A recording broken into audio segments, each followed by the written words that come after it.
Kenapa yang kaya semakin kaya, sementara masyarakat kecil semakin susah memenuhi kebutuhan? Sebenarnya Indonesia menganut sistem ekonomi apa sih?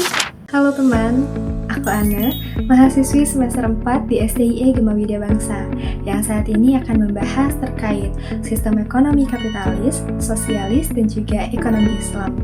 Yuk simak videonya. Kapitalisme, sosialisme, atau justru ada peran ekonomi Islam di tengahnya. Sejak dulu, manusia selalu mencari cara terbaik untuk memenuhi kebutuhan hidupnya, mulai dari produksinya sampai ke distribusi kekayaannya. Karena itulah, berbagai sistem ekonomi mulai muncul di sana. Sistem ekonomi itu sendiri merupakan suatu cara bagaimana negara dapat mengatur perekonomian dan juga masyarakatnya, mulai dari produksi, distribusi kekayaan, dan juga konsumsinya.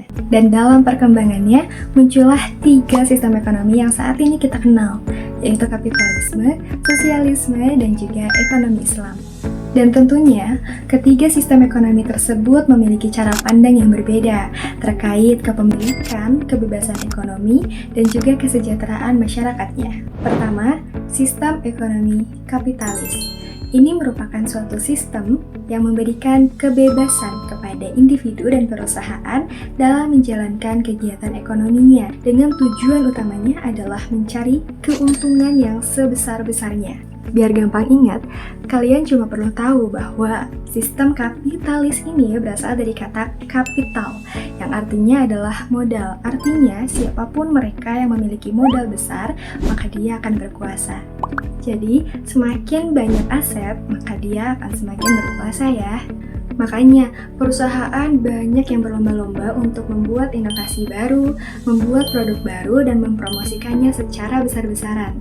Tujuannya udah jelas dong ya, untuk menarik perhatian konsumen. Tapi, di balik kebebasan pasar itu, justru muncul tantangan seperti kesenjangan sosial dan dominasi dari perusahaan-perusahaan besar.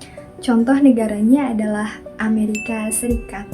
Jadi, pemerintah sangat-sangat memberikan kesempatan dan ruang yang sangat besar bagi para individu dan juga kepemilikan swasta dalam menjalankan keberlanjutan ekonomi. Berbeda dengan kapitalisme, sistem sosialisme ini lebih menempatkan negara pada posisi yang lebih dominan dalam mengatur kegiatan ekonomi. Tujuannya, ya udah jelas lah, memberikan kesejahteraan yang merata bagi masyarakatnya. Pemerintah punya peran dan posisi yang sangat besar dalam mengatur kegiatan produksi, distribusi, dan juga pelayanan publik. Contohnya bisa kita lihat pada program subsidi, bantuan sosial, dan juga kebijakan kesejahteraan lainnya.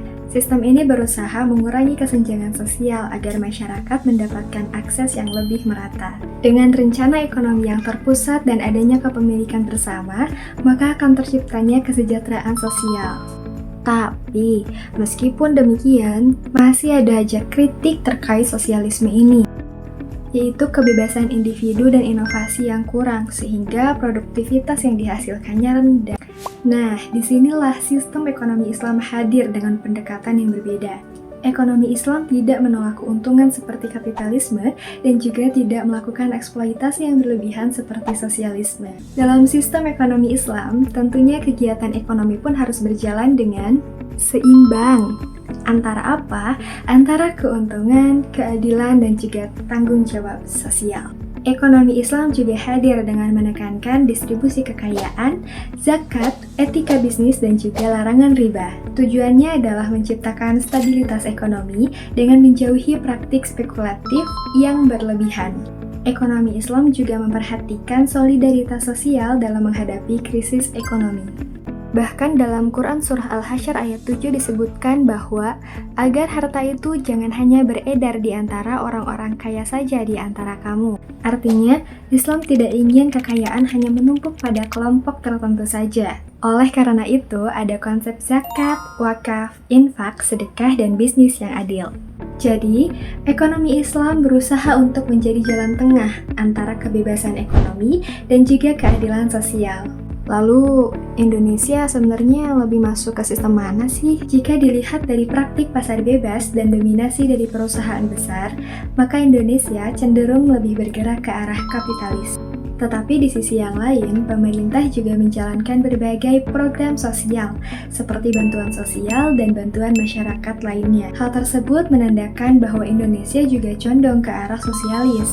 Artinya, Indonesia menggunakan sistem ekonomi Pancasila atau sistem ekonomi campuran. Akan tetapi, tidak dapat dipungkiri bahwa masih ada tantangan seperti terjadinya PHK massal dan juga dominasi dari sektor ekonomi digital yang menjadi persoalan saat ini. Oleh karena itu, kita sebagai generasi muda, mari kita bersatu untuk mewujudkan dan menjaga Indonesia, tanah air kita, agar tetap memiliki prinsip keadilan, kejujuran, dan tanggung jawab sosial dalam menjalankan kegiatan ekonomi.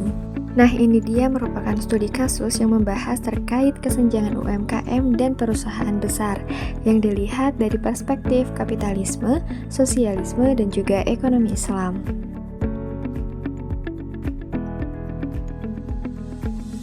Jadi kesimpulannya adalah bahwa setiap sistem ekonomi memiliki kelebihan dan kekurangannya masing-masing. Kapitalisme unggul dalam hal inovasi dan kebebasan pasar, sementara sosialisme lebih fokus pada pemerataan kesejahteraan masyarakatnya. Dan ekonomi Islam hadir sebagai jembatan dan sebagai penengah atau jalan tengah antara keuntungan dan juga keadilan sosial. Jadi, menurut kalian Indonesia lebih masuk ke sistem mana? Sekian, sampai jumpa di lain waktu. Terima kasih.